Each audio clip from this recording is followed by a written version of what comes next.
So it'd take about 40 seconds to show up on my phone. Not that I don't trust you, but I'm going to record it as well.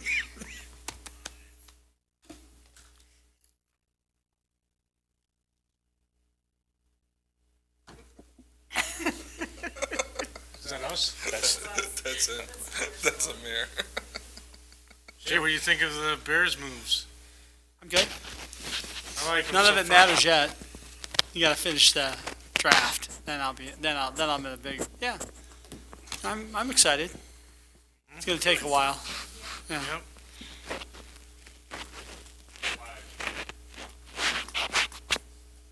Scratch.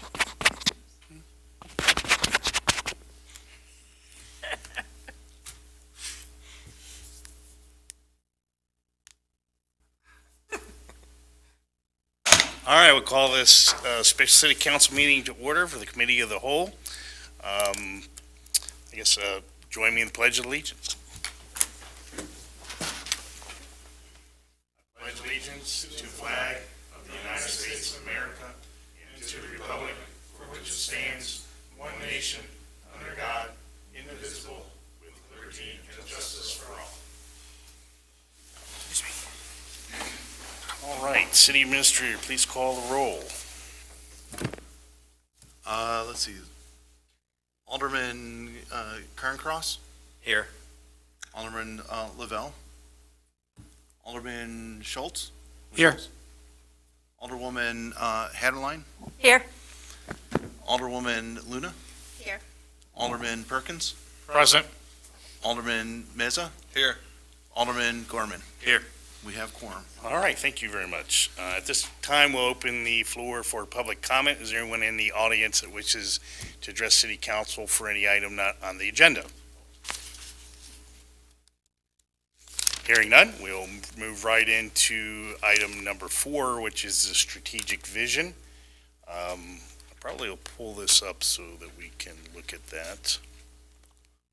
Bear with me one moment.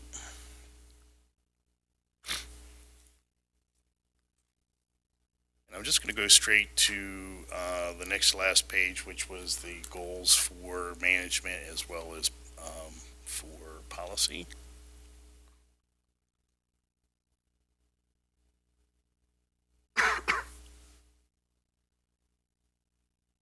So just a real quick review. Most of the items on the right are the things that the city staffing has been tasked with completing, and the items on the left are the things that this body was tasked to complete. So I just want to kind of go down first on the right side, which is under staffing.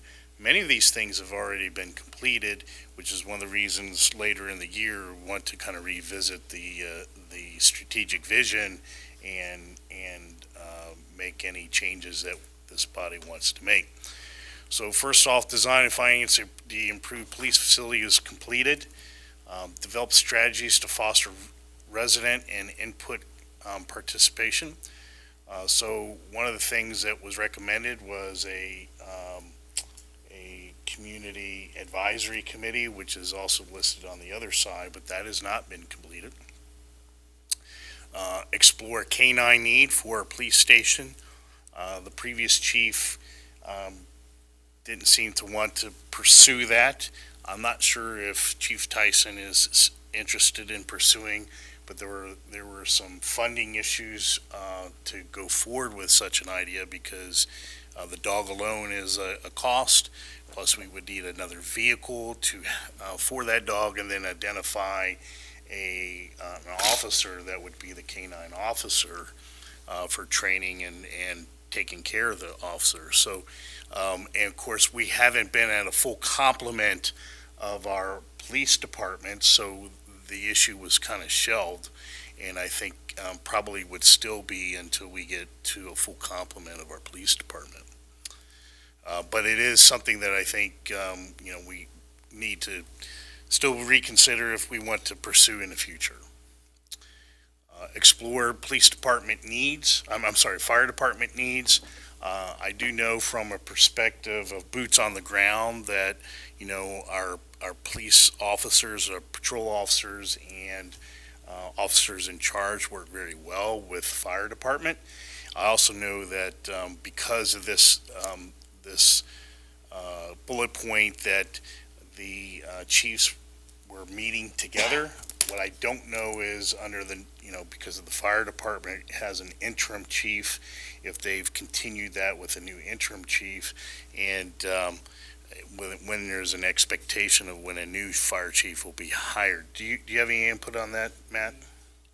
Trustee Logan would know more than I do on that part. At the moment, we are. Could I ask you to,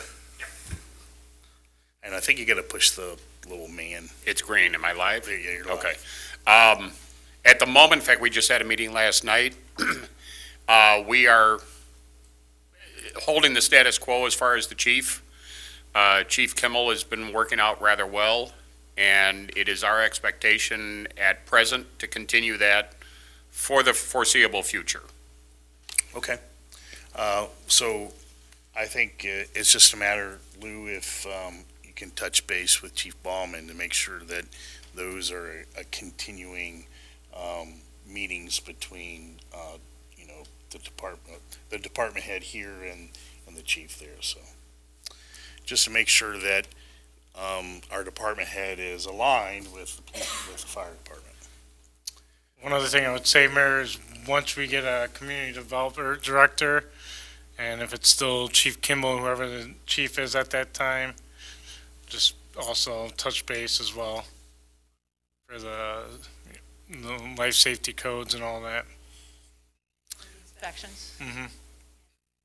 Well, for certain, when we do have a new community development director, that'll be part of their job is ensuring fire safety, and so I'm certain that there'll be communication between the two.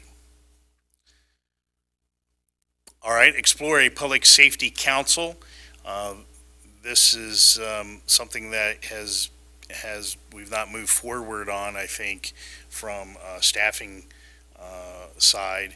I think that was something that the former city administrator was going to push off to the new city administrator. And he's finding a lot of those Easter eggs that he's been assigned. So this is a good review for Lou also to understand, the priorities that are on his side of the fence. Then next was expand and share dual language strategy. We, of course, have been very astute in trying to hire people who have dual language skills, and I think our most recent hire from the front desk clerk has been a very good addition to the city and has done lots of translation services for the city, as well as we have kind of made contact and partnered a bit with the Illinois Migrant Council, and so we've got a great contact there who is willing to help the city in those areas where we might need translation services. Mayor, Yes. excuse me, do we have anybody in the police department that's bilingual? So we do. The former chief was bilingual. I don't know if you knew that or not, but we do have a couple of patrol officers that do, and then of course most of the patrol officers have the ability to speak some Spanish, but we do have, I believe, 2 officers now that are bilingual.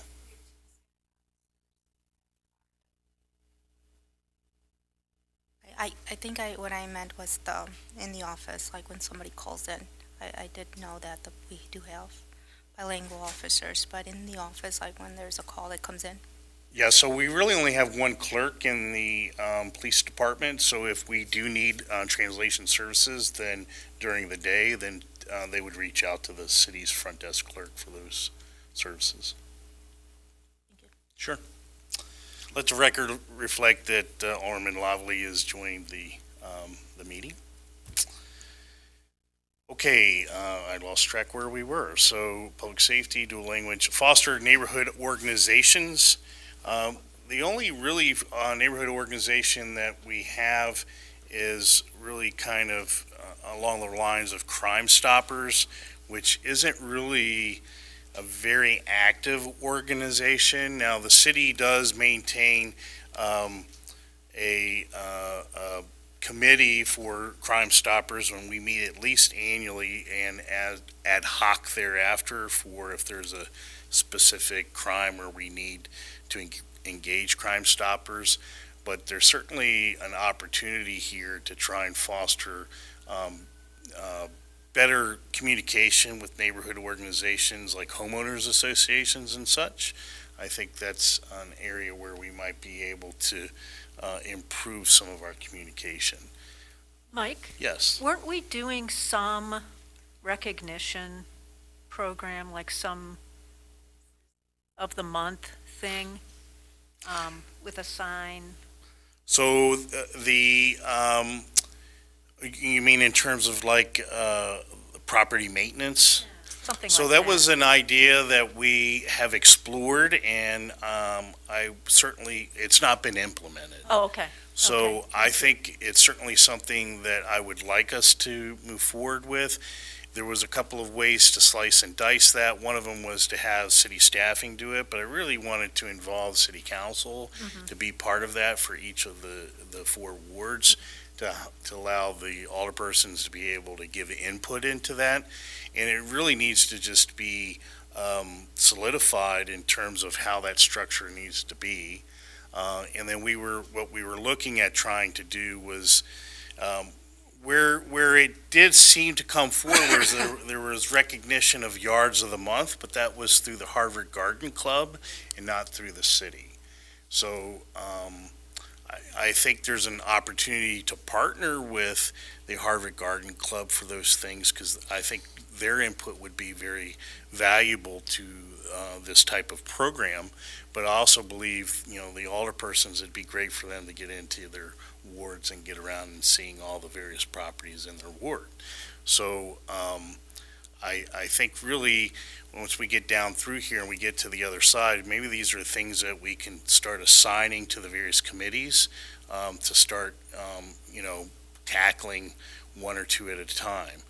Because it really is kind of sat idle. We've created the plan and we've not done a whole lot of action in Right. trying to implement it.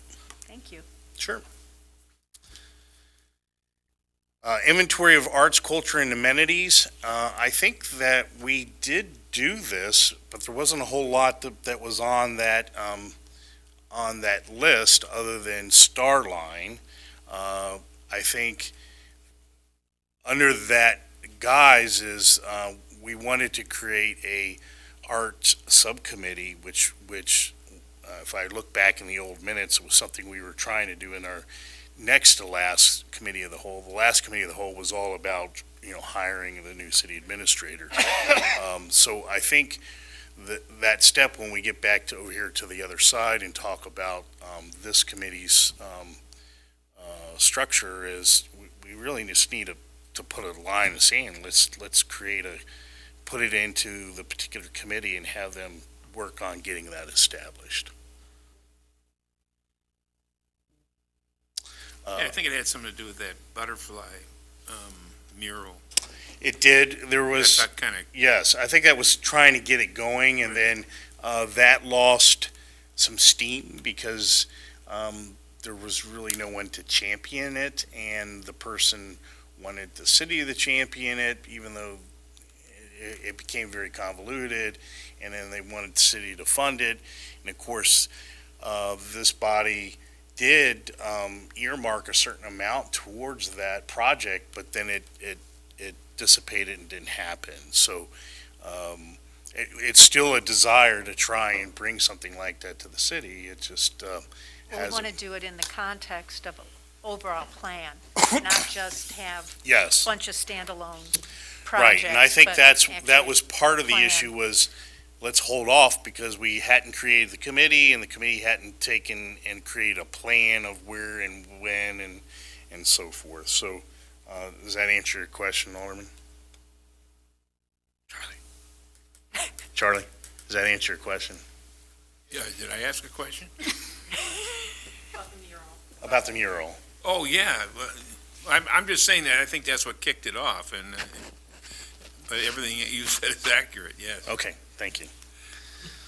Inventory and GIS road and sidewalks. So we have certainly done a map of the sidewalk system, and of course, from the Transportation Committee, we've got a very good where we got the grant and did the survey of all our streets. So that is somewhat done, or I should say is ongoing, because that will be constantly updated, as well as our GIS. We still intend, I think this summer, to bring back another intern to continue our GIS data input, where they go around and find where all the, all of the manholes and do all those measurements and get all that data into the system.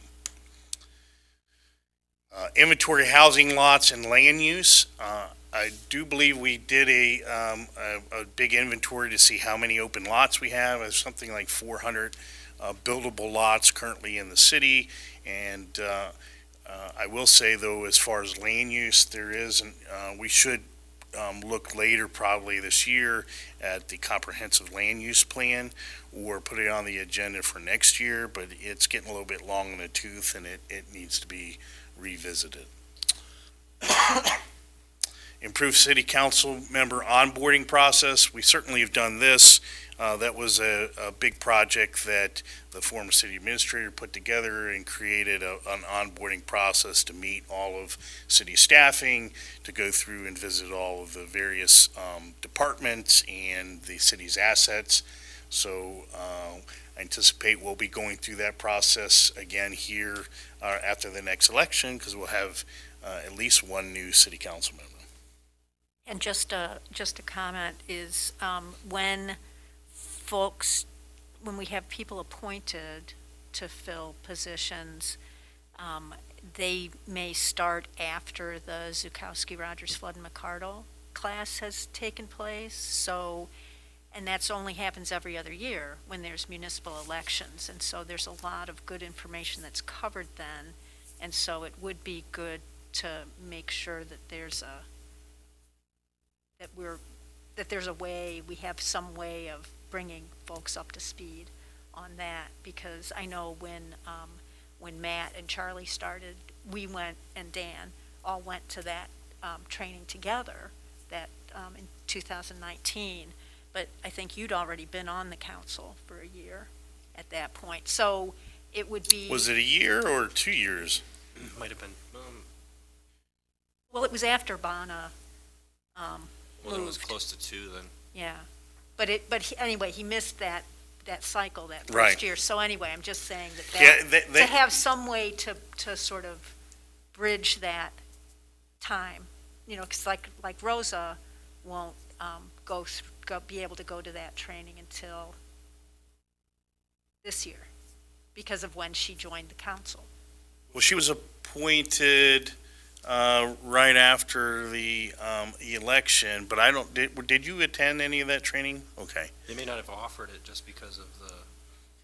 Well, they tended to offer it after the election each time, but you're right, the appointment usually will take Yeah, a period of time, and it may have already happened, occurred, yeah. right? So anyway, I'm just thinking that might be something from an onboarding standpoint to think about. Okay, that's a valid point. I for certain that the books that they give out, that, so now you've been elected, and what do you do now? Yeah.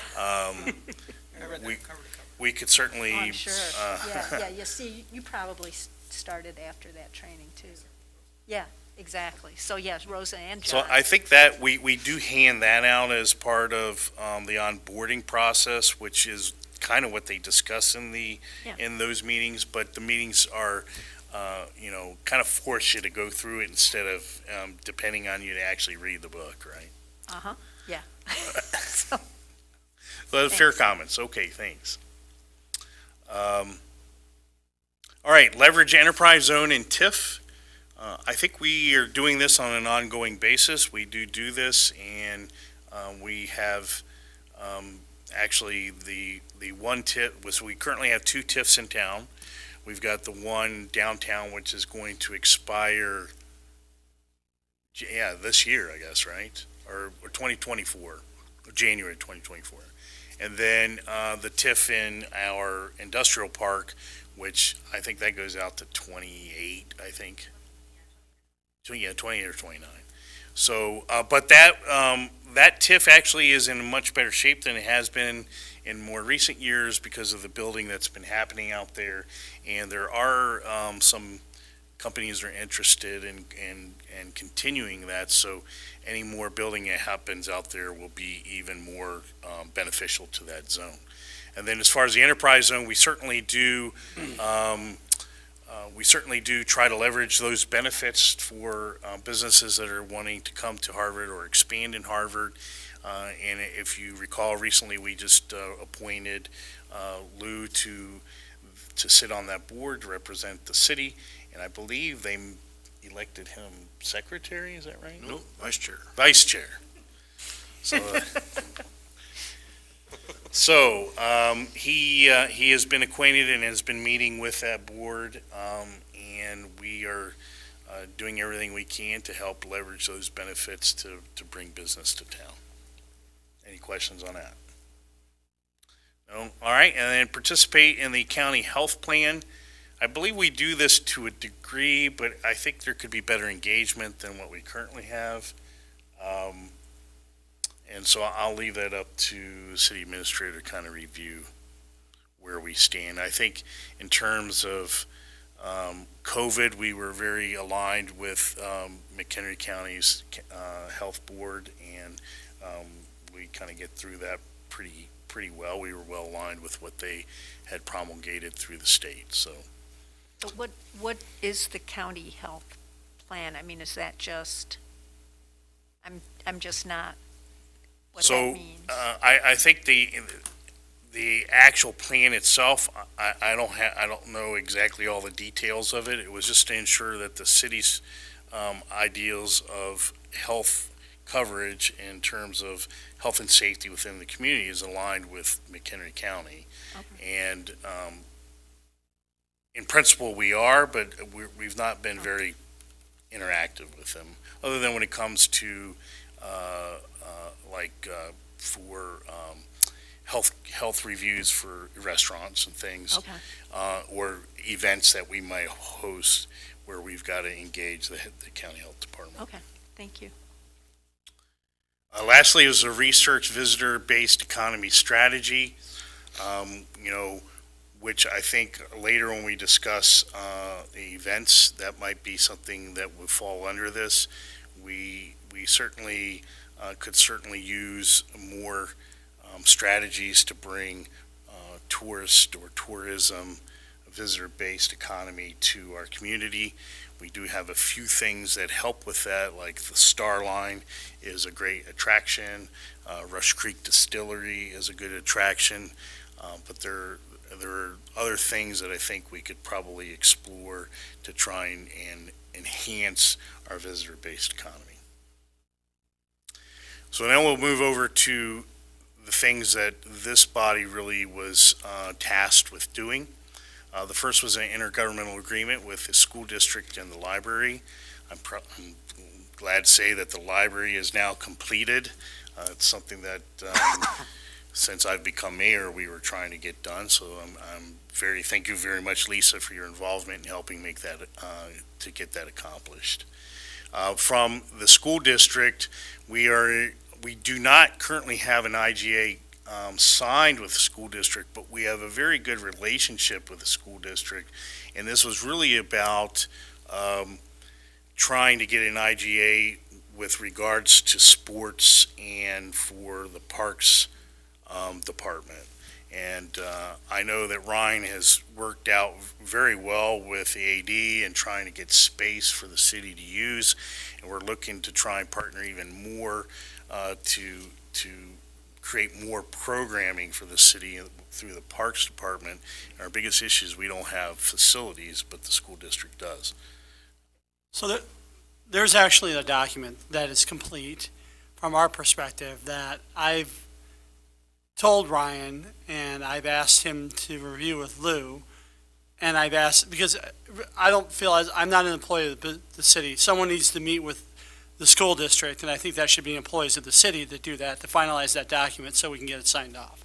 So that document does exist. I recognize it exists. It's just not been signed, sealed, delivered. Right. No, I just wanted to clarify that I mean, we've gone down the road, the document's done, and it just needs to be reviewed with the school district, with the AD and probably with Dr. Tafoya, so we can get, any revisions that they would want, so we can finalize it, because it is something that should be done. It should have been done by now. It's something that it kind of just sat with Ryan and Dave for a while, and Dave and I, we actually met, I think, last August or September, and then once we finalized everything that they had questions on, I had requested that they meet with Barry, and Barry Gervey, the new AD. I mean, he just came in, so it might be a little while before, maybe this summer might be a good time to make that happen. But I think, the big thing is just we need to move forward on that.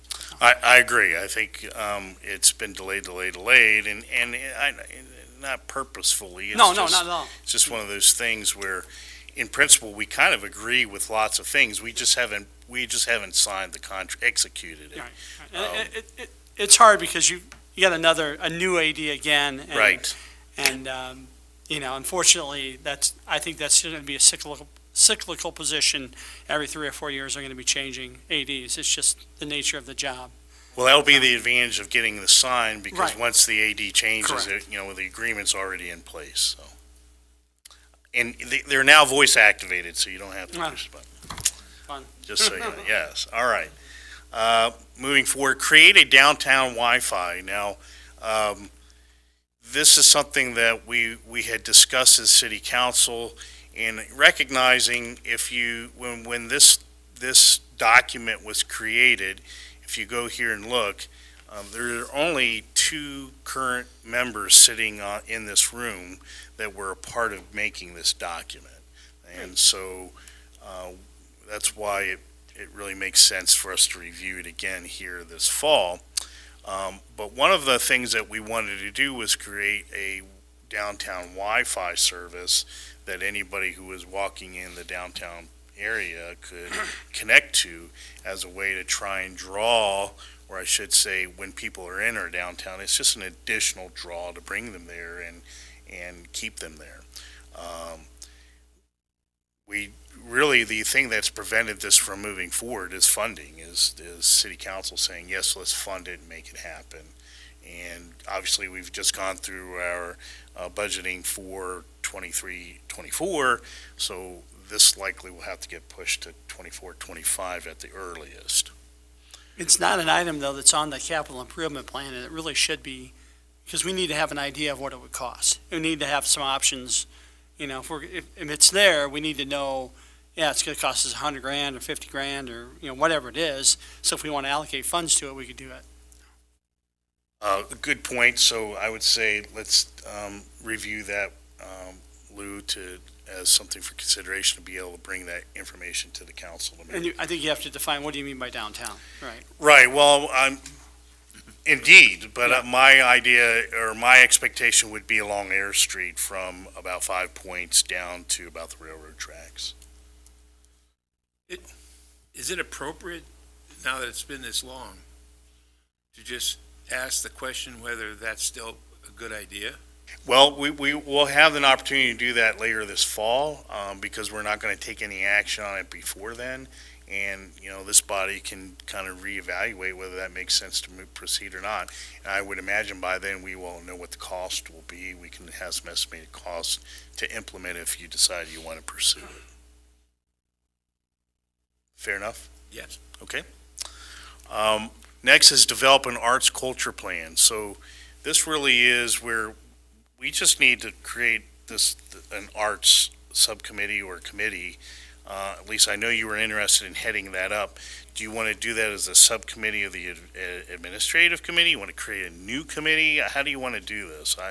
I'm open to Yeah. what the council feels is most appropriate. Yeah, I think it probably fits best under community development. Yeah, Just that's probably seems- true. Yeah, like that's where, if it's a subcommittee.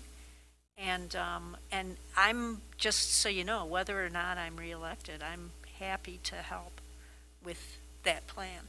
I think it would make sense to do it as a subcommittee under community development versus setting up an independent committee only because it's not going to be something that's going to meet on a regular basis.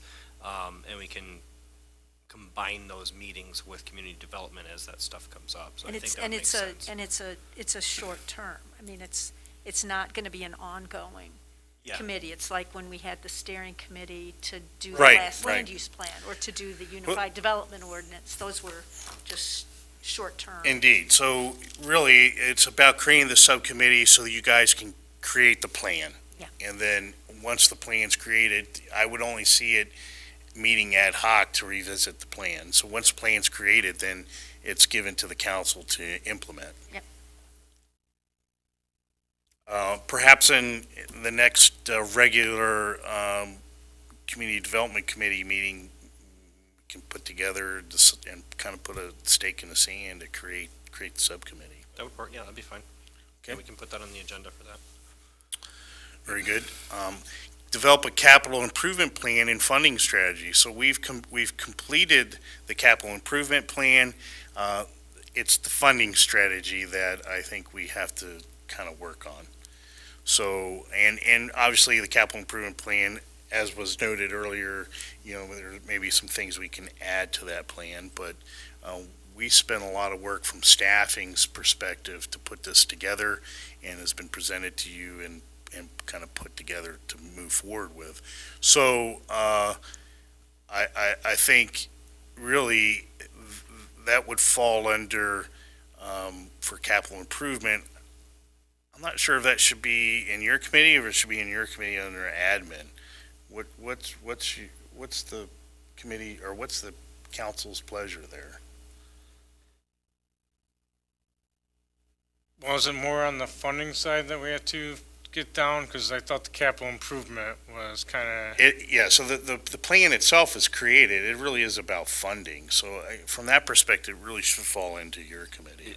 Yeah, I mean, if we were talking developing the plan, then it would be more like, community development. But I think that now we're moving into the execution of the plan, so I think that would make a lot more sense to put it under administrative. And to a degree, we kind of some strategy of that, because when we developed our budget for next year, that plays into it. And in fact, the admin committee was able to provide some capital improvement for equipment that we had been trying to do for 20 years.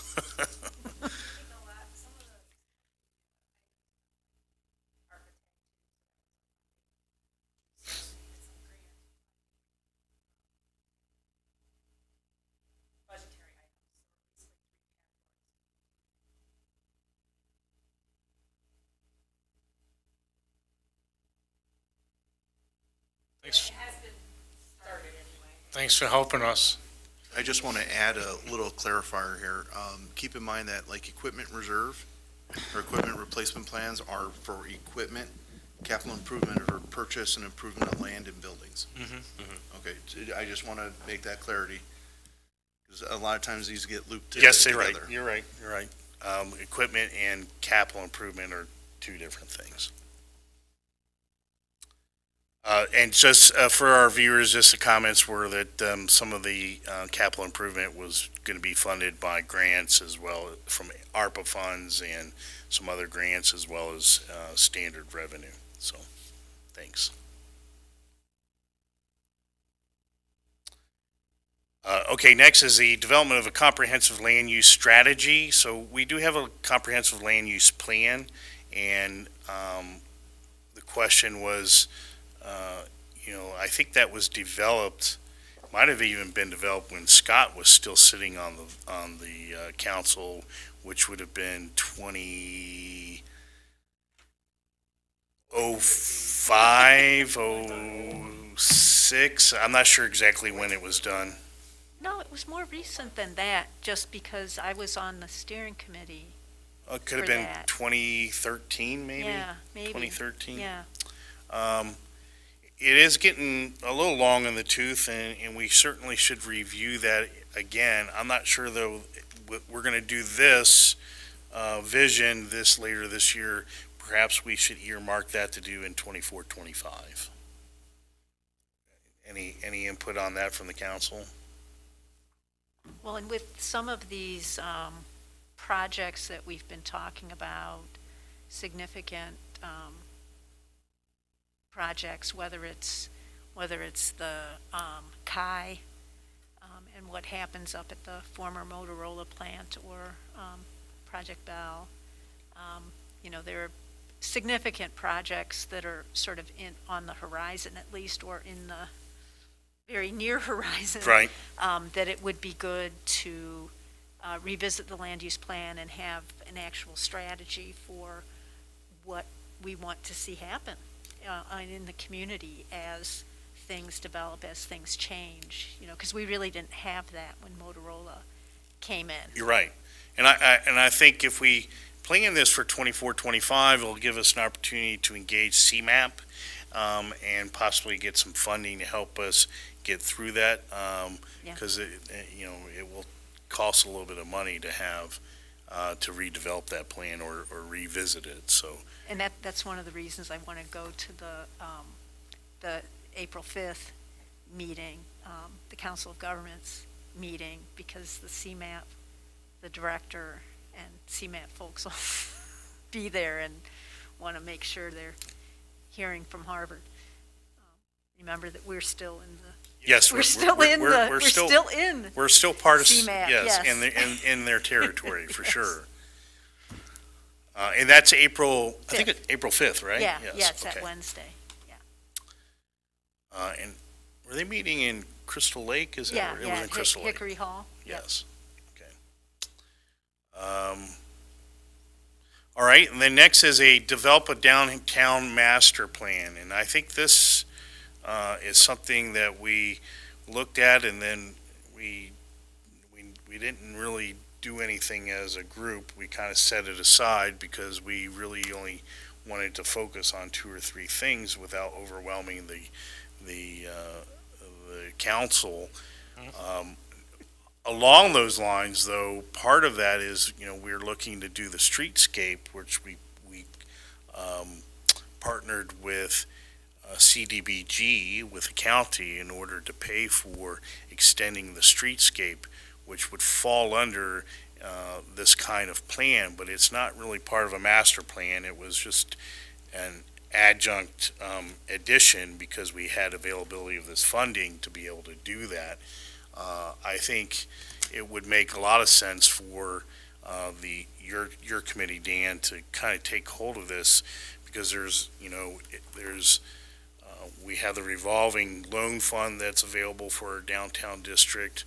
We are going to be updating or extending the streetscape 1 block. There are still a number of buildings downtown that remain empty, and we really kind of need a strategy to try and attract business into this area. So I kind of feel like that's something your committee might be able to take and start addressing this year, if that's possible. And to get that covered bridge, We'll put it'll be on the list. It'll just be down kind of low on the list for right now. The Dave Nelson Memorial. Yeah, the Dave Covered Nelson bridge, covered bridge. yes. Or honorary. For our listeners, if you're listening now or in recorded, the bridge that is over the Moakler Creek on the south side of Air Street, which would be south of Metzen, between Metzen and Brink Street. That bridge there is actually built enough with the footers to accommodate a covering, to make it a covered bridge, should the city council ever fund such a project. Certainly would go along with, a downtown master plan, because it would attract people to our downtown district. Well, and I'll just throw in there that, an arts and culture plan also potentially ties in with downtown.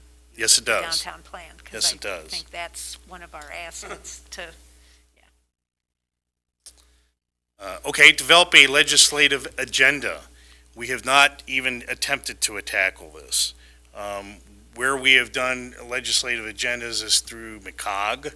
So McCog tends to create a legislative agenda for the county, and typically the Council of Governments have, each of the municipalities have supported that plan. They in fact have a legislative day each year. I believe it's in January, where all of the different municipalities are invited to go down to Springfield, meet with all of our elected officials there in the legislative halls, and trying to propel forward some legislative agenda. Now, on that note, I will say that there is a House bill that is up tomorrow. I think it's 2803, which deals with the local government funding. So the state, if you know, actually puts out funding. They redistribute the funding back out to local municipalities, and there's a bill seeking to increase that to 8%, which would be a huge boost for local government and especially our community. I signed a witness slip today, and I think city administrator also did too.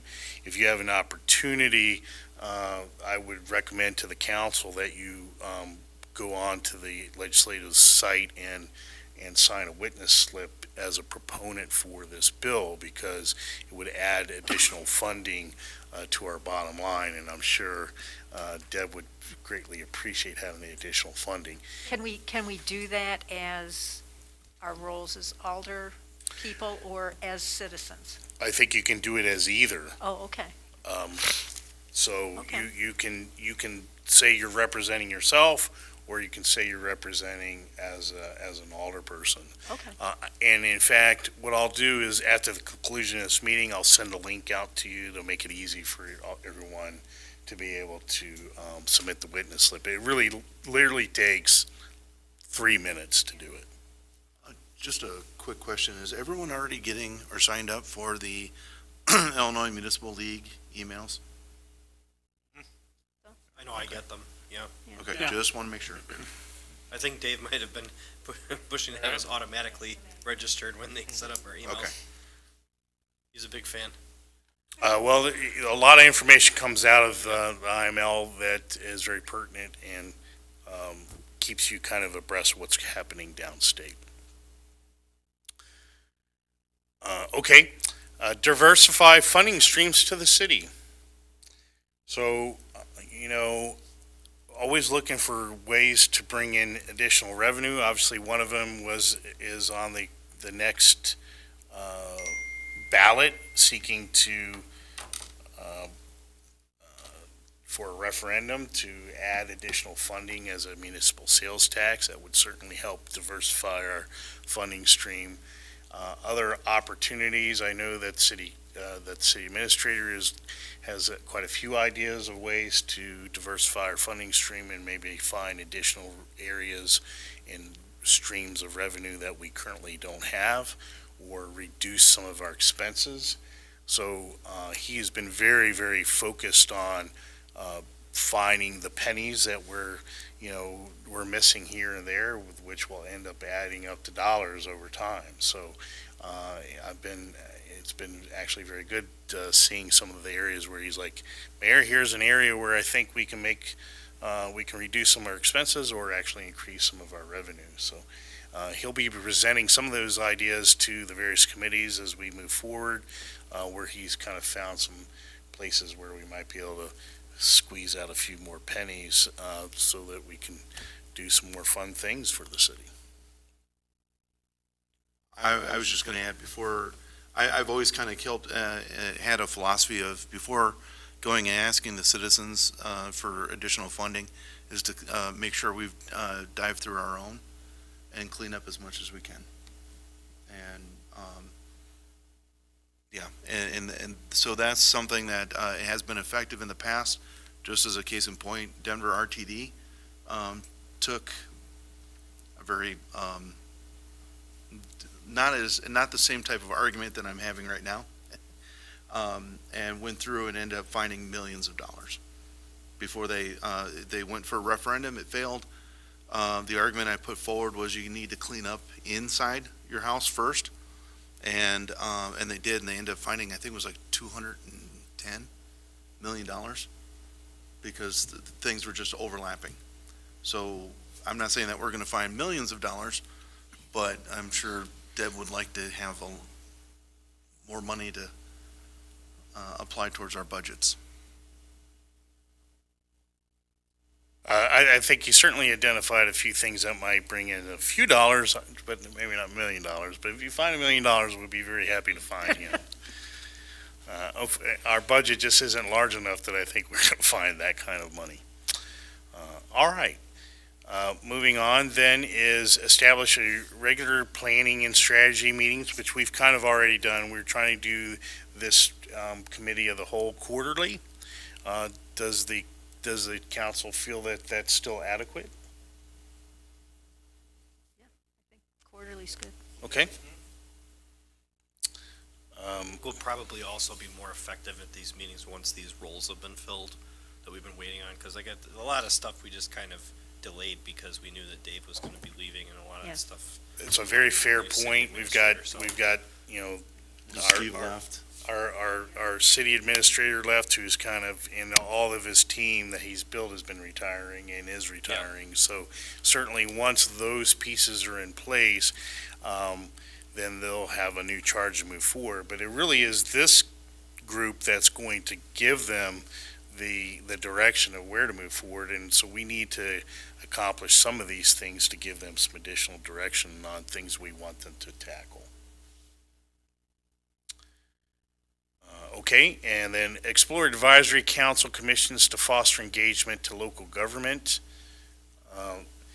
We had discussed having an advisory committee for our police department because felt like the more engagement you can get from the community with police is a good thing.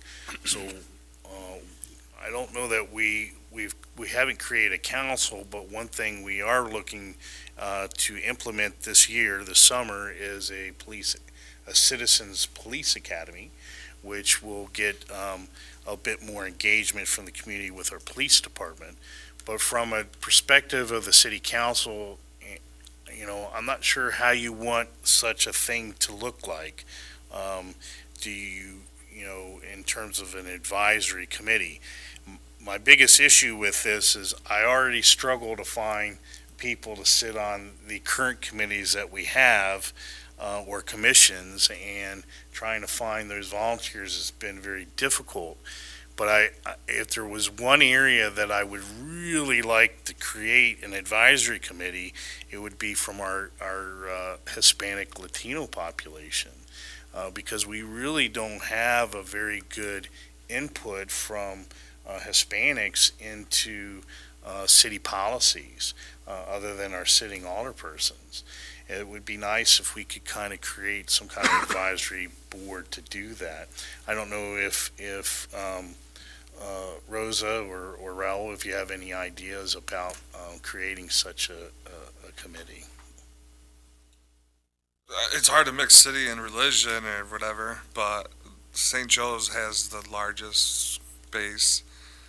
I don't know if the current father would be willing to, but that's one.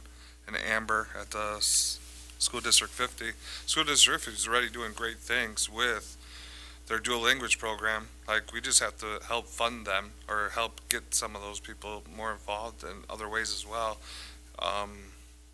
What's that committee that they're in? The liaisons are in each school. I think they're doing a great job, but somehow we can partner with them with funding or something in a way. Maybe the answer is to try and bring Amber Bogren, I think it is, right? Amber is one of the key people that I'm aware of. Maybe have them come in and meet with one of our committees. I think they would really fall under your committee as community development, and maybe try to establish some kind of advisory committee that we partner with the school district on. I think that's a good idea. I mean, that committee, already has Alderman Mesa and Alderman Luna on it, so I think that their input would be key.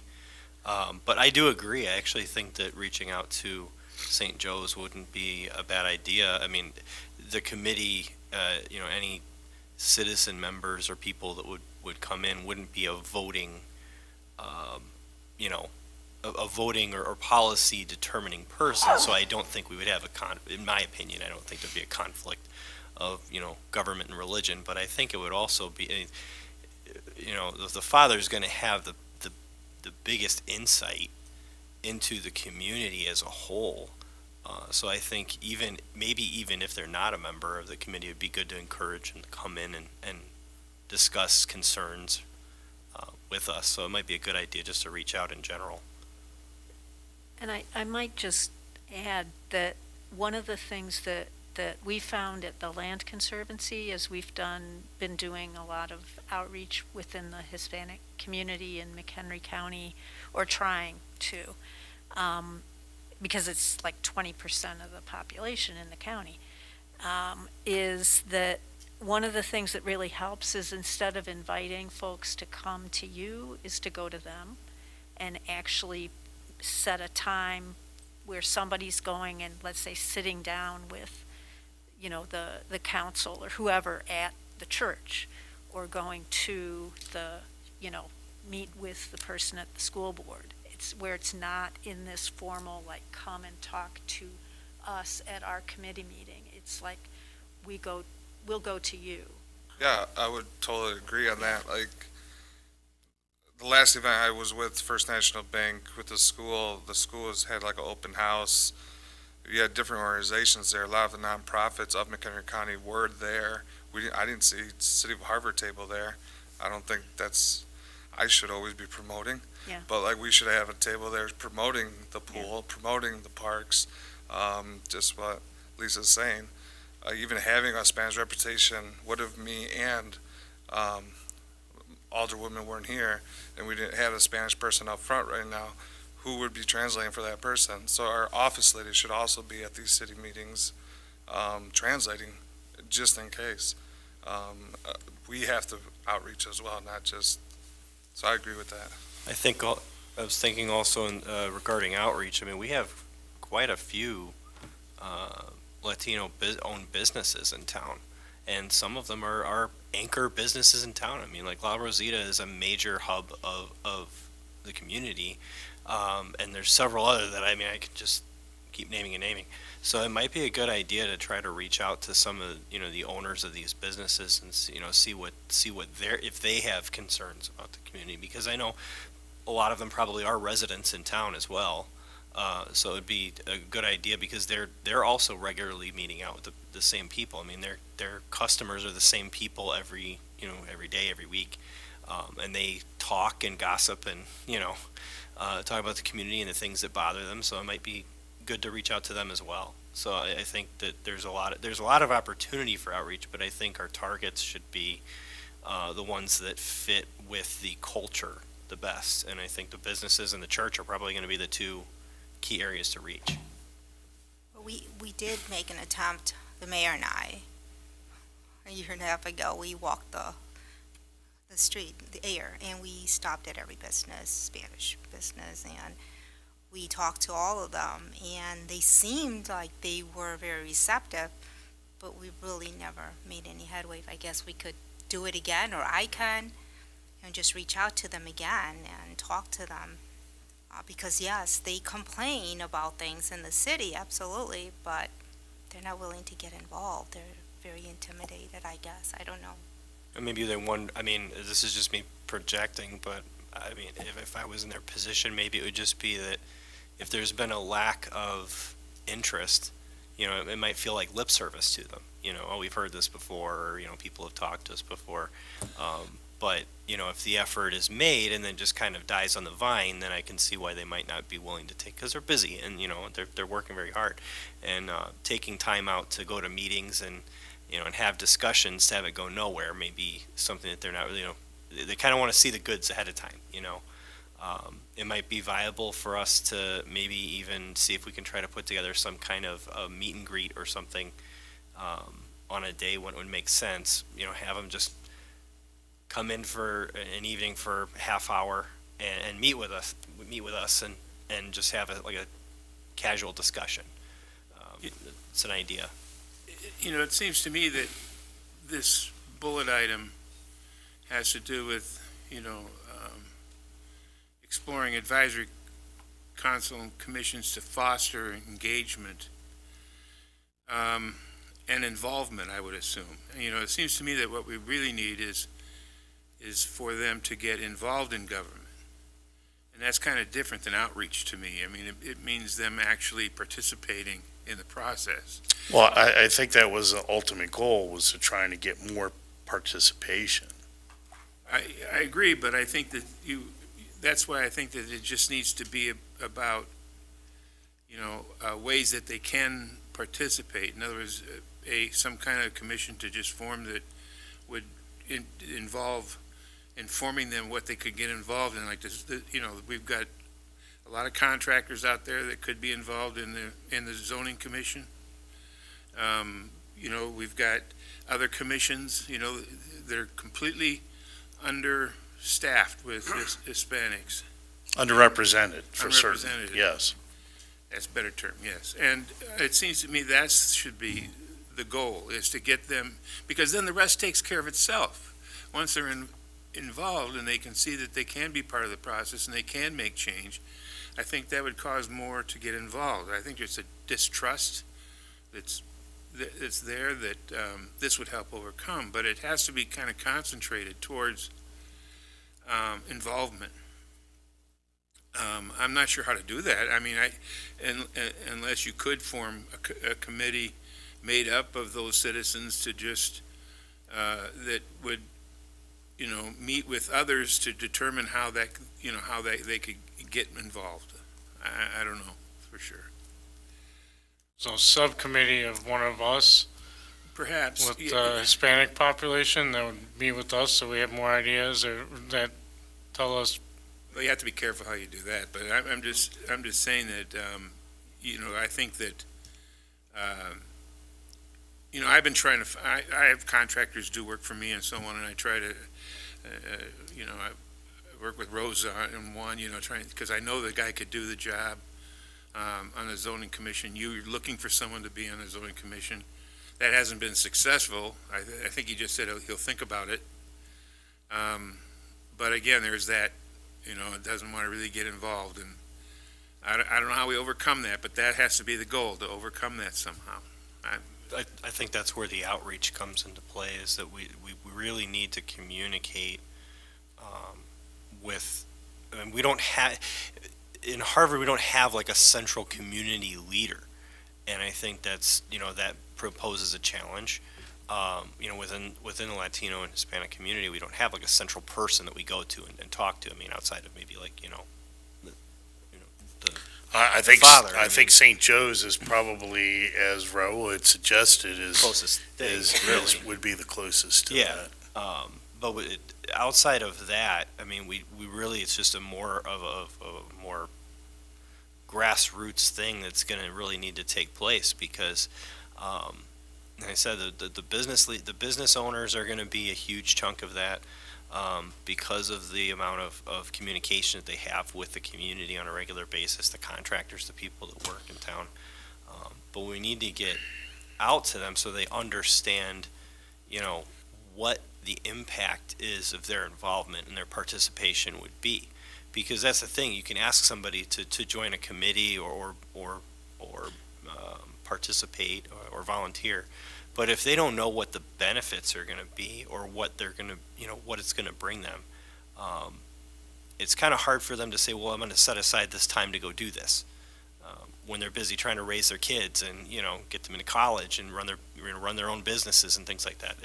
It can take a lot of time, and they're looking at it as it could be a waste because they don't know what's involved.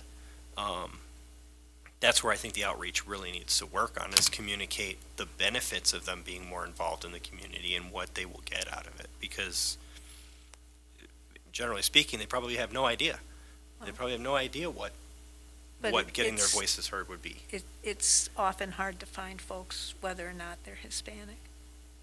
That's a mean, valid point. You I know, think it's not, Yeah. in general, it's difficult to find people who are willing to step up and serve the community, whether they're Hispanic or not. Yeah.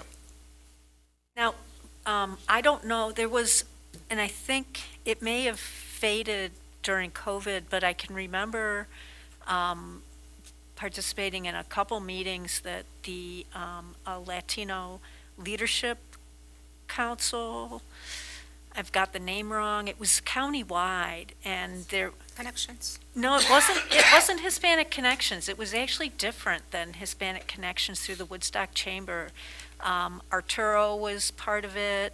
A guy from Advocate Hospital was part of it. Several of the women from Hispanic Connections were part of it as well. But it was, they specifically started this networking group, and they had a meeting that was at La Trinidad here in Harvard. That's why I remember it, because That was Hispanic Connections. I was there too. but there were a couple of women from Harvard, but okay, so maybe it was, but they referred to themselves as Latino, like leadership. Like- Leadership Network for They- McHenry County. There you go. And they said that the guy from, I think it was from Advocate, who was doing a lot of the talking, said that one of their goals was to get more community engagement from the community, in the Hispanic community, in McHenry County, like with elected positions, with appointments to commissions and things like that. But this was like right before COVID, when, Well, certainly, I think COVID derailed a lot A lot of of things. good intentions and things that were moving forward, and it's just a matter of picking the ball back up and running with it. So, because that might be a good group to reach out to if they still exist. Okay, Or even Youth Family Center, McHenry County. I think that's a decent organization. It's an after-school program for the kids, but majority of parents don't work in town, or if they do, they're working second shift, working split shifts, especially the Hispanic community, or they're in landscaping. They're not going to stop at 3 o'clock. No. Stop at 7. There's Well, that's why I get it. It's culture kind of, differences. it's difficult to set up meetings because when people are working a second shift, it's hard to set up an evening on a Wednesday because everybody's at work, or they're coming back from a 12-hour and they're tired, and that's their time with their kids to to eat and then get to bed and do it all over again. I mean, I grew up in a Latino community. I mean, I was the extreme minority in my neighborhood, so I mean, I'm well aware of the type of lifestyle that's prevalent in the community. So I think that it's our job to work around that, not ask them to work around us. Maybe, I mean, I kind of defer to you guys, but I'd say it might be something that when we get, the development committee going, that we kind of like, maybe not have an official subcommittee, but something that we focus on is how do we broach the idea of getting into some outreach and try to get some names, get some people on paper that are kind of our go-to people in town, and that they understand that we're not going to be bothering them all the time, but that we're going to be reaching out to them for information whenever we can, so that we can, try to have them help us. Because right now, I mean, other than, St. Joe's, I mean, I really don't have any specific people that I would go to ask them, like, hey, how's it going? What's the pulse? How are things going? I don't know. I think that's what we need to do is kind of fill up our Rolodex on who our people are. any other comments on this? can I just make one comment, just in a more general sense? Certainly. On advisory councils and commissions to foster engagement and again, this is just my nonprofit experience, but one of the things that works really well on getting new people involved as volunteers in a nonprofit organization is if you have an advisory committee that's set up for us. It's like an ad hoc committee that's set up for a specific thing, and it's not a permanent committee or commission, and it's not something vague, it's something very specific. So things like the arts and culture plan, like the tree board, which is an ongoing thing, but still, it's very specific. And you can recruit new people to be involved in something very specific where they have some level of comfort, and then they become used to being involved, in the community. And so you start to just broaden that circle, rather than continuing going to the same folks that will say yes, which, then they say yes to everything, and then it doesn't get done.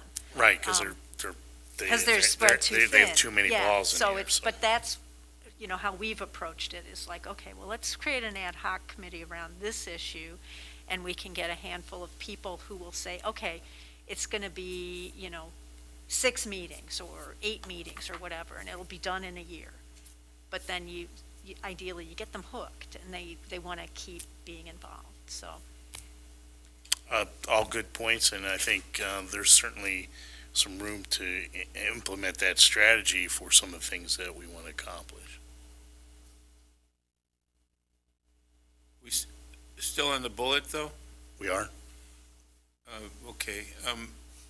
This may be a place to talk about what you put on the agenda for me, which is the discussion on the events subcommittee, right? Because that would fall under this. It would, yeah.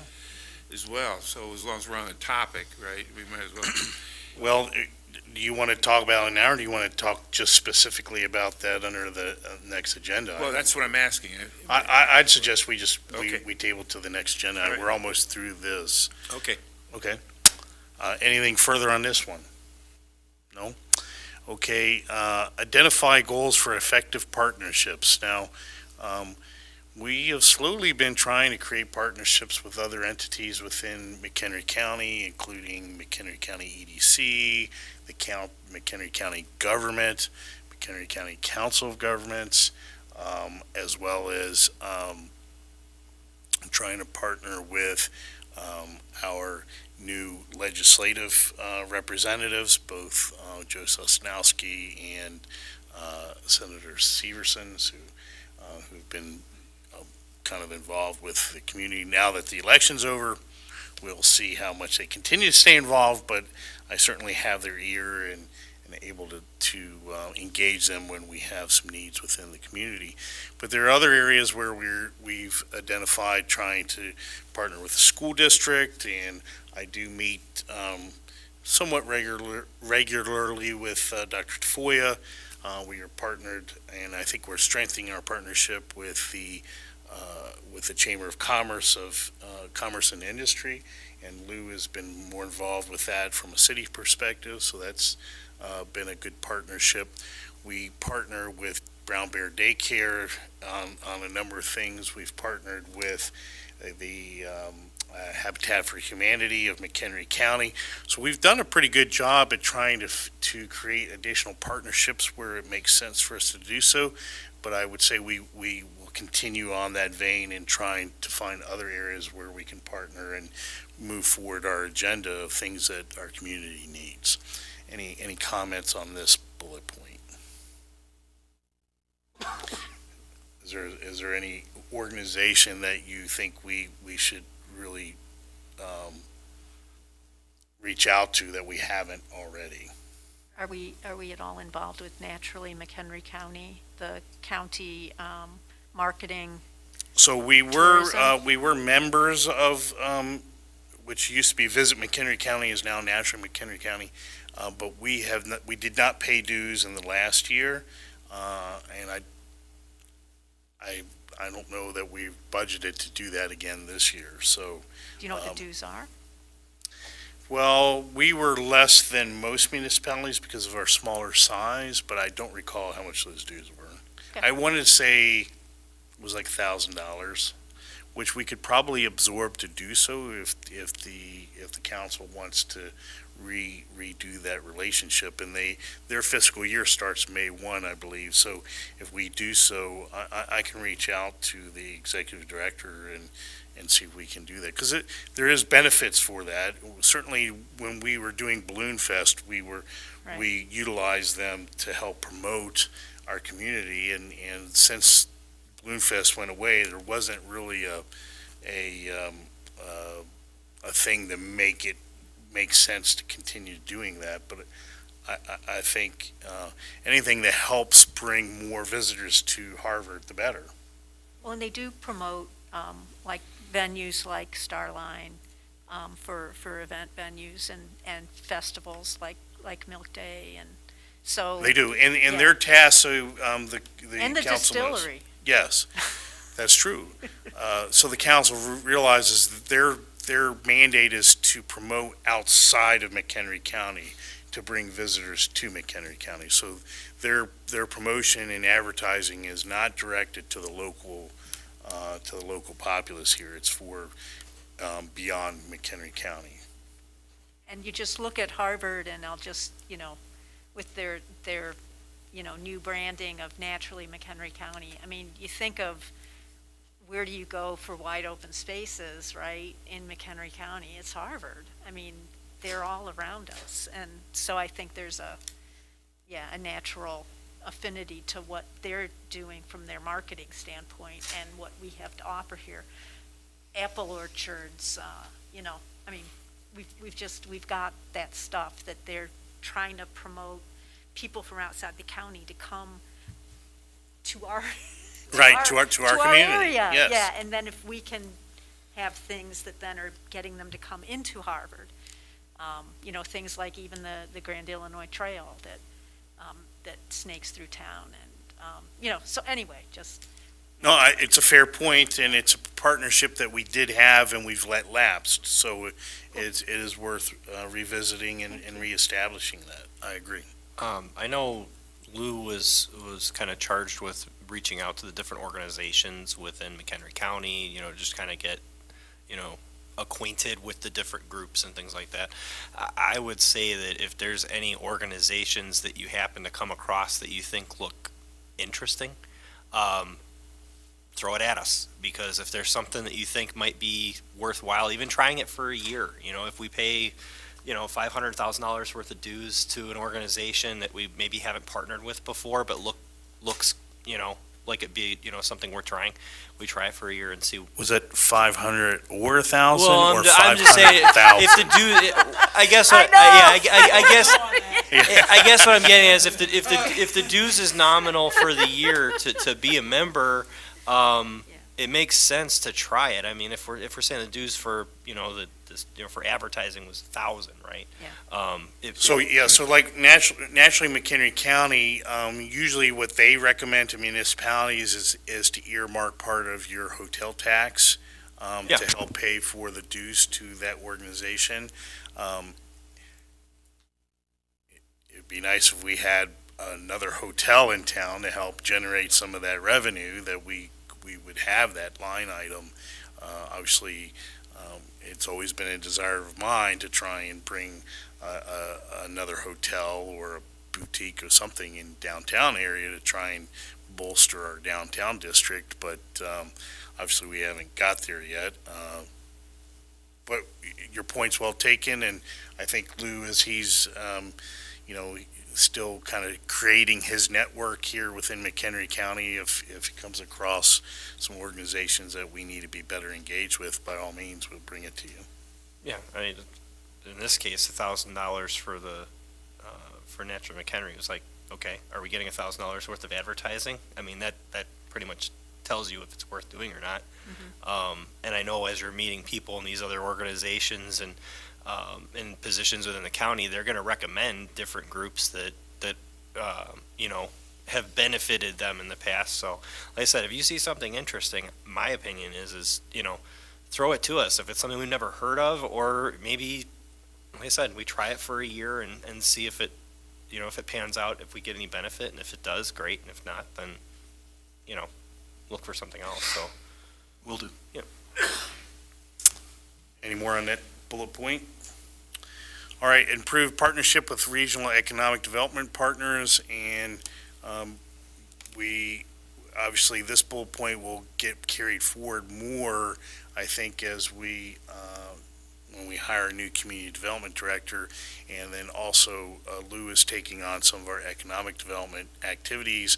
We still have Charles Eldridge, who is our consultant in this area, and we do partner with the state's DCEO, we partner with McHenry County EDC, and so we do have a number of partnerships in trying to move our economic development agenda forward.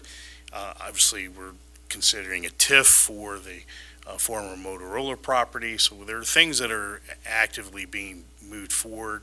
We also are engaged with quite a few different developers and trying to entice some additional development, both in residential building and commercial building here in the community. So I'm not certain that there's, obviously, if we find another partnership that makes sense, we will reach out to them, but we do a pretty good job in this regard. Improve our police facility. I think we kind of beat that one and got that one done. Now we just have to pay for it.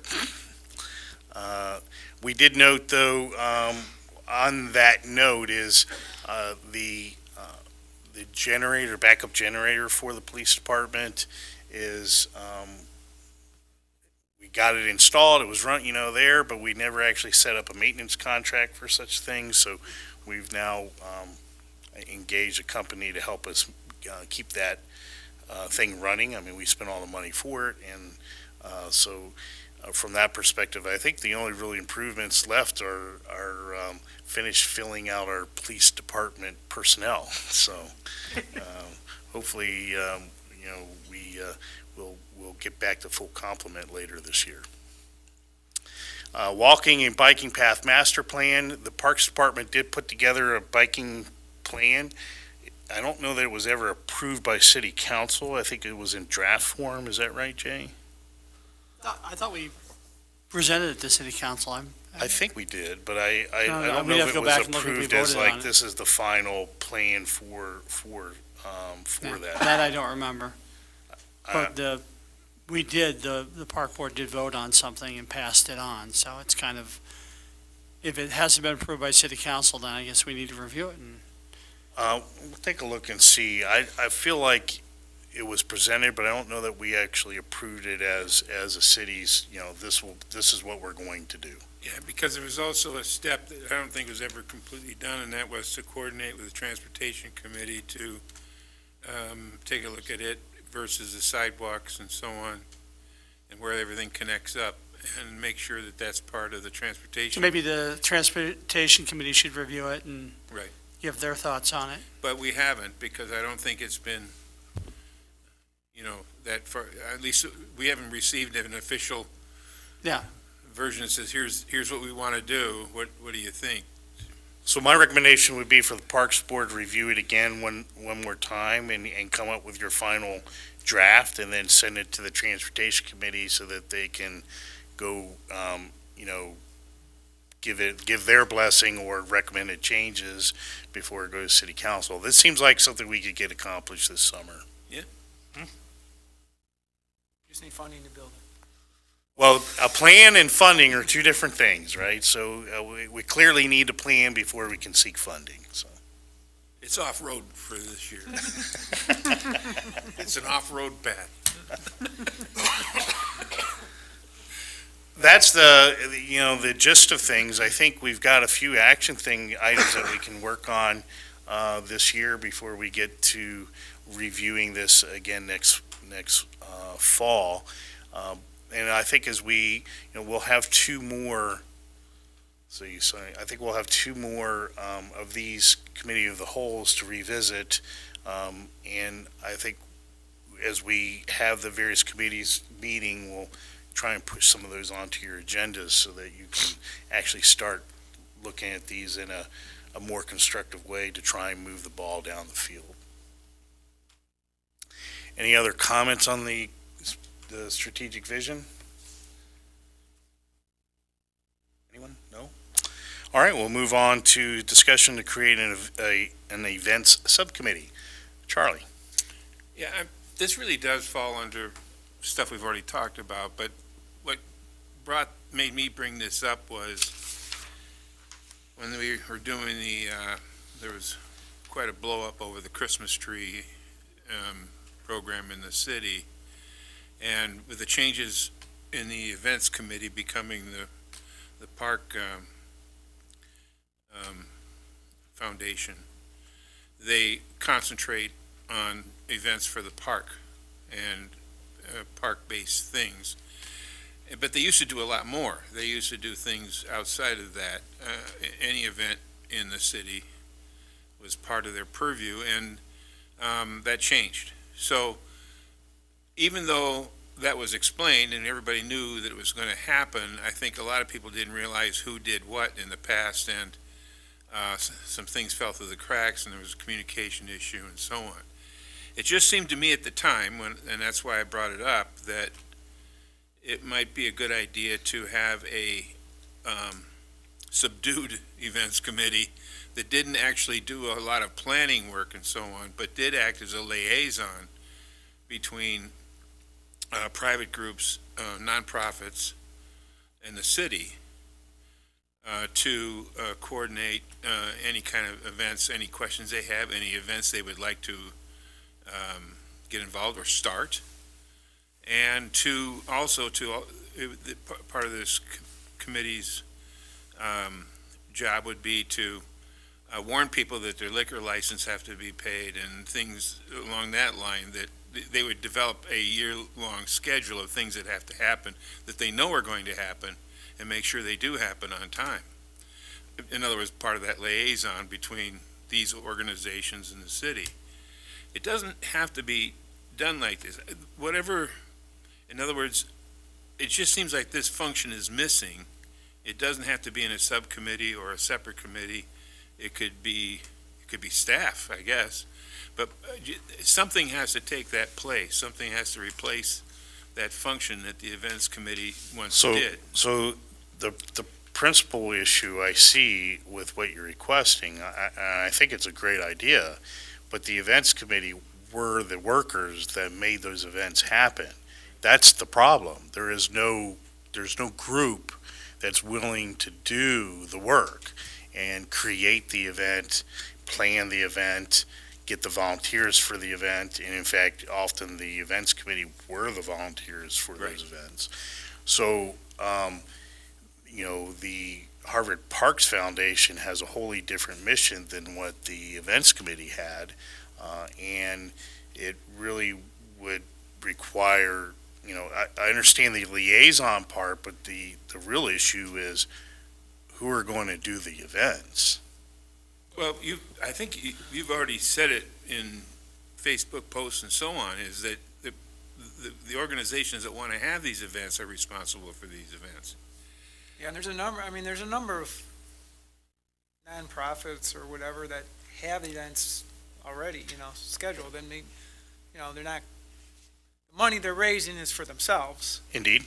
But I guess I kind of agree with Charlie that, to have somebody to bring it all together. I don't know that, yes, I agree with you, Mayor, that, the events committee provided the manpower, if you will. I don't know if that's really necessary for what Charlie, I think, is talking about. I agree. He's not talking about providing the manpower. He's simply talking about if Group ABC wants to create an event downtown Harvard, what do they need from the city in order to be able to do that? Because they would need, hey, they need to shut down the streets. Well, you need a permit to do that. So you have to come to the city to get that, and then the city council has to approve them blocking off the street. I mean, there are a number of things, if they're going to want to sell liquor, obviously they're going to need a liquor license. There are certain functions that they would need to interact with the city on in order to put together such an event. And I think, to your point, if a group wanted to do that, they would contact the city clerk, and the city clerk would just kind of tell them, well, you need this, this, this, and this. So, Well, but let me give another example, you know, if, I think the city council decided when the hours were gonna be for Halloween. And it seems, I mean, it would be possible through this kind of a committee to have a hearing with, you know, and have people talk about what they prefer and so on, and a decision could be made and a recommendation made to the city council that had input from citizens. I mean, that would be another possible function of this kind of committee. So, you know, I don't think it needs to interfere with what the park board does. I mean, I think that events that take place on city property, park property, need to be managed by the park board. But there are other things that go on, and these things seem to fall through the cracks. And this is just a way to do, you know, it is a possible solution to how we might fill those gaps. But, and I was just thinking it could be a subcommittee under another committee, or it could be the same kind of thing where there's 4 aldermen on it and that's it.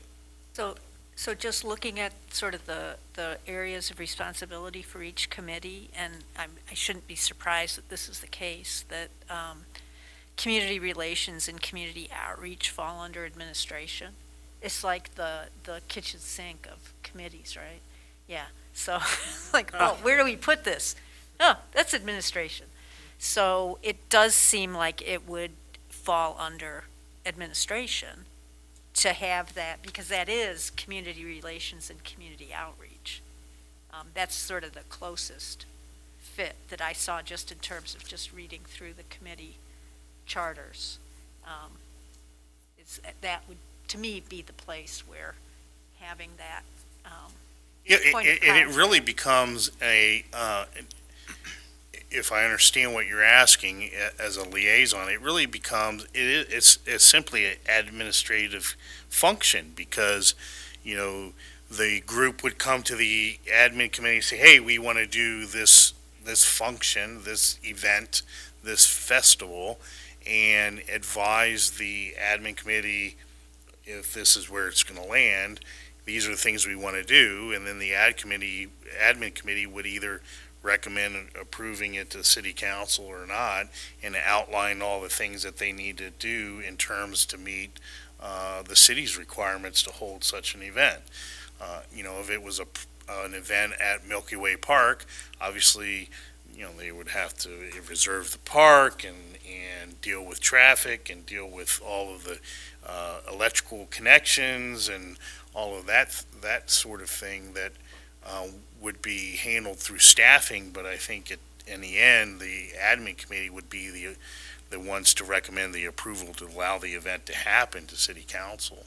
Is that kind of what you're suggesting? And it's a two-way thing, too, because I think also we know certain things are going to happen through the year. In other words, we know there will probably be Christmas. So what we would do is we would say that, hey, any organization that wants to run the Christmas tree on the streets program, you need to come and see us, because otherwise it may not, you know, Right. Gonna happen. not going to happen. Yeah. And if you want to have a parade, then we need an organization to sponsor that parade. And, you know, that way everybody knows, and we could send something out to these organizations, and so we know who they are, and just say, to let them know, you know, Yeah. this is how it's done. Well, and, yeah, because we can we can have the calendar, basically. Yeah. And then here's the checklist of the things you need to do. Yeah. You know, and proactively get that out to Right. folks. Some more communication with the public, Yeah. so they know what's Yeah. going on. Which, yeah, then we unfortunately kind of dropped the ball on that last one, and for the Christmas. All of us, I think, because we forgot about, you remember that people aren't going to think just because there's no events committee. Majority of people didn't think that meant that, they didn't know, a lot of people don't understand that the Christmas downtown was only an events committee. They actually saw it as a city of Harvard. And so, and that's where we dropped the ball with communication, saying, hey, no, this is actually not the city of Harvard. It might help provide, funding, but it wasn't us doing it all. Well, just to the point, though, the events committee tried to find an organization. I'm to saying take about over those outreach things. of us Right. as a city, saying, hey, there was no one here, so, it wasn't communicated, and that's on all of us. That's on us as all the women and all the men, that we didn't communicate that to the city, hey, this isn't gonna happen this year unless you guys step up. And luckily, they did for the Christmas trees part, but we didn't have the parade, because that wasn't there. I think some of it, Focusing the Parks Foundation and the Parks Committee on the parks. Right? well, I think in the instance of the events committee, because I know Raul, handled events for a long time. And the events committee would have the initiative to come up with an event, plan the event, sponsor the event, run the event. And I think that as a community as a whole became kind of a take it for granted kind of thing. It's just that, people did it, And I think that the issue, and again, we can reach out to the community and put this out there. I think part of the issue is that when you're looking for volunteers, like with committees and boards that we're trying to find people, you advertise, we need people, and no one volunteers, no one comes forward. But when the event doesn't happen, and they're expecting it to happen, Right. then they get mad, and now they want to know what happened. And I think, with the Christmas tree event, there's a lot of people didn't realize what the events committee did, and I don't think they paid any attention, but when they were asking for people to help, they weren't getting it. And that's why that's why it kind of ended, was because there was a lot of burnout, and there was a lot of people that were looking to do other things. And once they realized all these events that didn't happen anymore, well, then all of a sudden they were interested.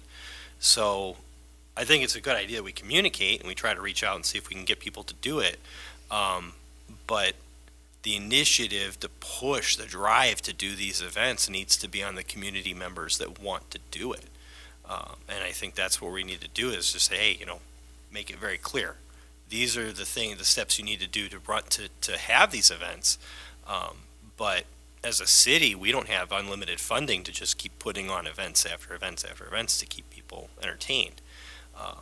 So my view is just that it be a point of communication, liaison type of thing. Maybe put something on the city website that's a little bit more visible or a little bit easier to navigate, that says, if you're looking to have an event, click here, and then it directs you to the city clerk or whoever is going to be the point of contact, so that it's there. But I don't see a necessity to maybe make it into a full-blown annual campaign where we say, this is the event that we used to have, we need, because that's a lot of resources and time for the people that are going to be doing it to reach out for every single event that we used to have.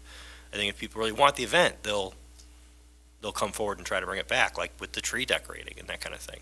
I think what we do is facilitate. So we communicate on social media, through the city,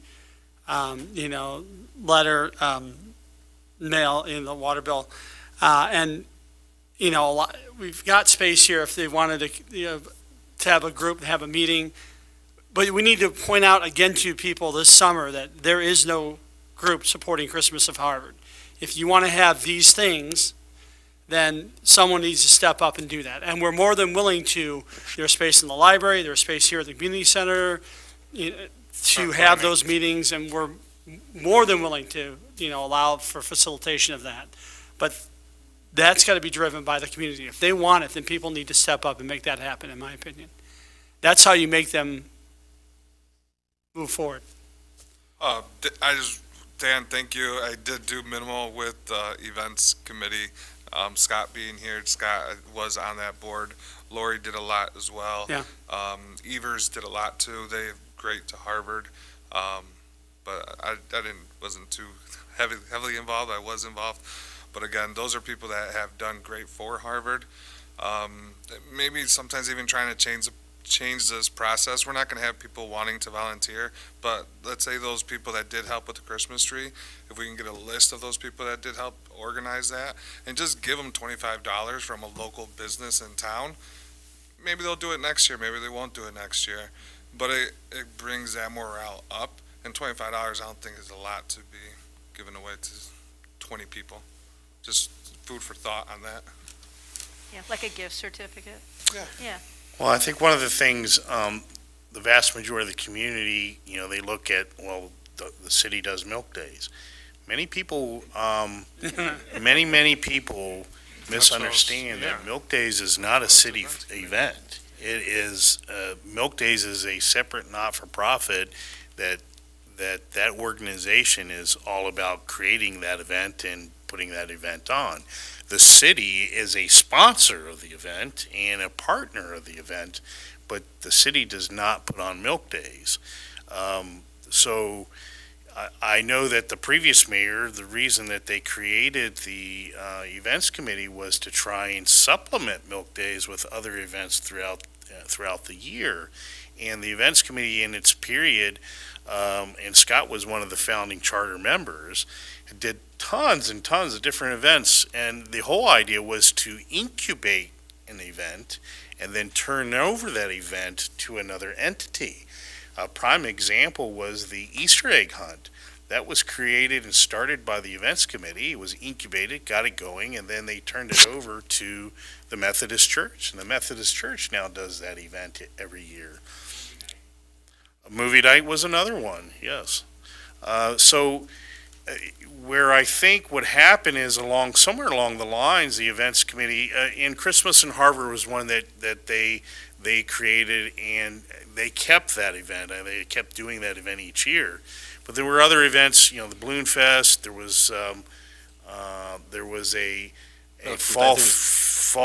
The food truck. The food truck. There was the fall festival before all of that on Air Street. Mud volleyball. There were a ton of things that they did. But the whole idea of that events committee was to create the event and then turn it over. Well, what often ended up happening is the event got created, but no group stepped up to take the events. And so the events committee continued to do them, and some dropped off because either A, it was too hard to do, couldn't get volunteers, or they were burnt out on that particular issue or that event. And then there were other events like, like the Food Truck Festival, that evolved over time and then became the Red, White, and Blue Festival, and it was a nice event. Unfortunately, no one ever kind of took over those events, and so for long-term sustainability, that's pretty much why they went away. And then when it came time for the parks, one of our biggest problems within the community is funding for our parks and to be able to make our parks more robust. And so that's where this organization looked at, dissolving the events committee, creating the Parks Foundation, and setting them off to help supplement our parks. And I think that's been a very good, well-received group, and they're doing good things, but it has left this hole of events within the community, and it really is about communicating to the community that, hey, if you want these events, then groups need to step up to do them. The city is happy to partner and facilitate them, but the city really doesn't have a group anymore that's willing to run them, plan them, run them, get the fundraising for them, all of provide the labor for them, the volunteers. So I understand what you're asking for in terms of some type of liaison group. I think that the admin committee could perform that, and of course the city clerk can be the first point of contact to help them understand what they need to bring before the admin committee in order, if they want to do something kind of spectacular, that they really are going to need city council approval to do. So I have a question about the Parks Foundation, and I apologize for not knowing more what they do, but are they working on having like some sort of signature fundraising event each year, like the Education Foundation does? They are. Okay. So they have decided that they would not continue doing the Red, White, and Blue Festival because it the amount of labor, lack of volunteers, and the amount of revenue it generated for fundraising was not worth, the juice wasn't worth the squeeze. Yeah. So they are looking at doing, I think their expectation is do a major concert of some sort where they can pre-sell tickets and bring in more revenue that would go towards the parks. So they are looking at doing something in 24, 25, not this year, but next year was their expectation. And I think that's something they're looking to do on an annual basis. Does that answer your question? Yeah, thank Okay. you. To go on that point, I know it's hard sometimes on the website, but is there a way, since it is an OMA committee as well, that we know when those meetings are, if we want to come to see what's going on with the Parks Foundation, what they're discussing? They're on the calendar. Private entity.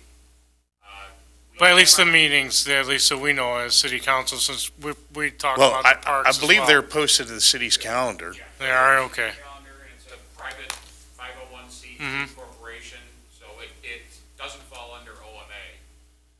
But we've always had our meetings open to the public. Sitting right here, it'd be next Tuesday. Okay.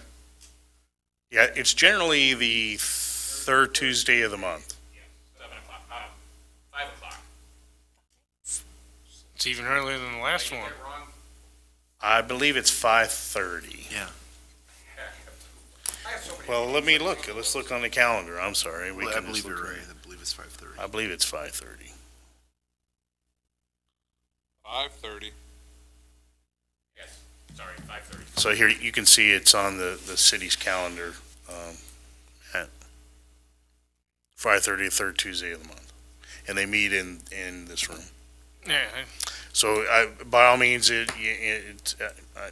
not closed meetings, so anyone in the public wants to attend, they certainly can.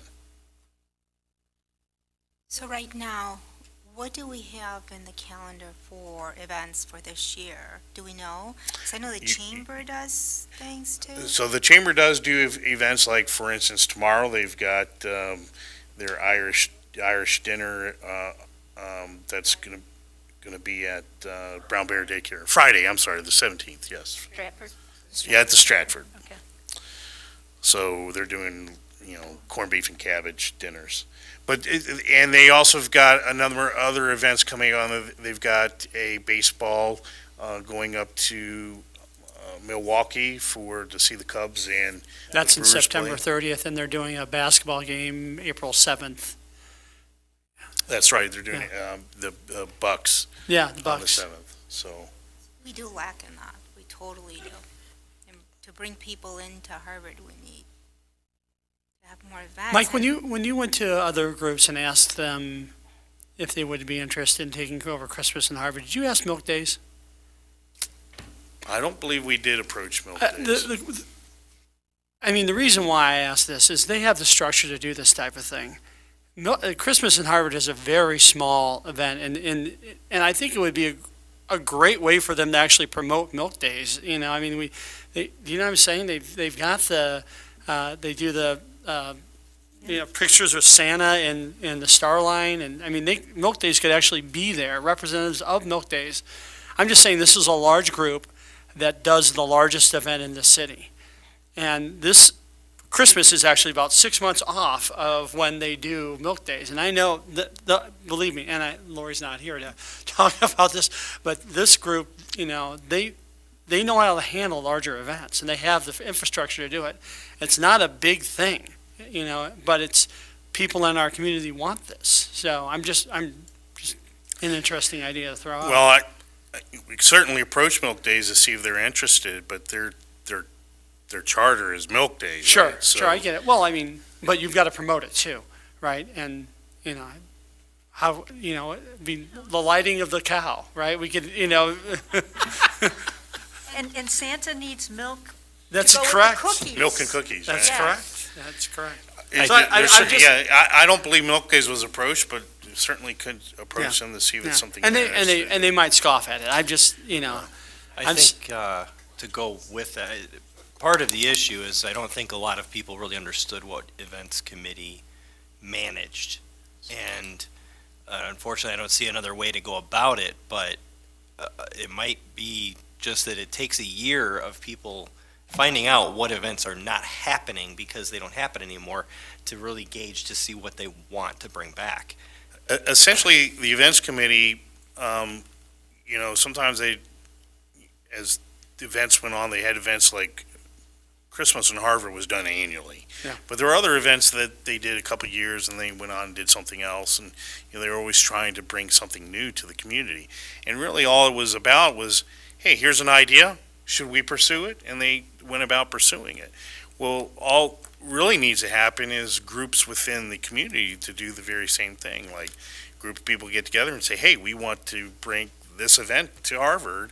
And then they would go about doing all the things the events committee did, which would be, figuring out the structure of it and making the plans for it, getting sponsors. There's all that legwork, and then the volunteers, dealing with parking, vendors, getting on schedule, dealing with the city if you need city permits for whatever reasons. Obviously, Milk Days does this thing as an organization for Milk Days. It's just a matter of, are there groups of people out there, or maybe a newly formed group that's willing to do these things?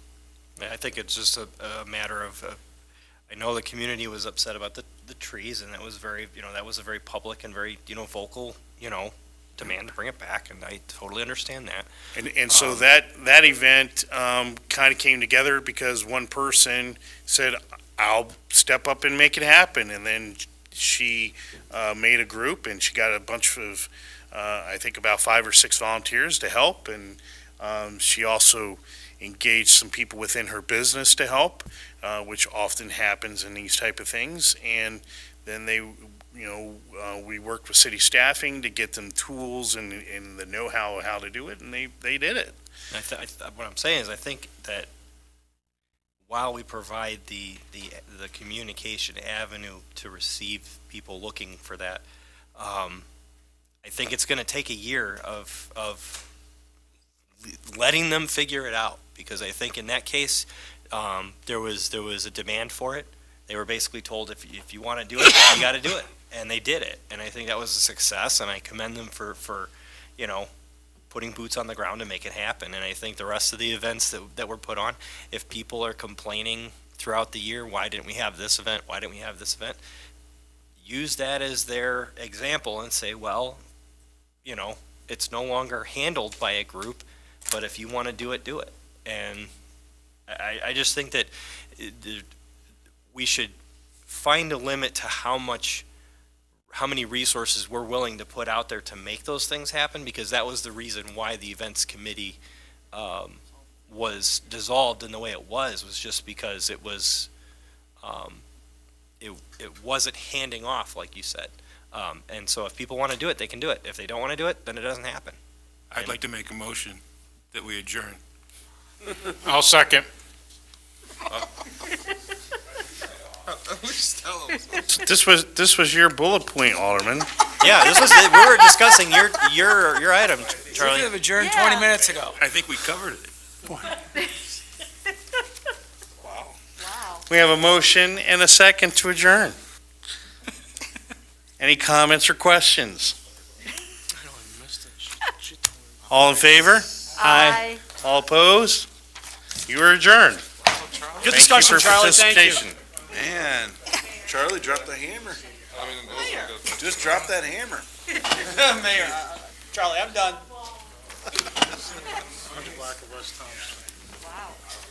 No, we should have a lighting of the cow. Why don't we have a lighting of the cow?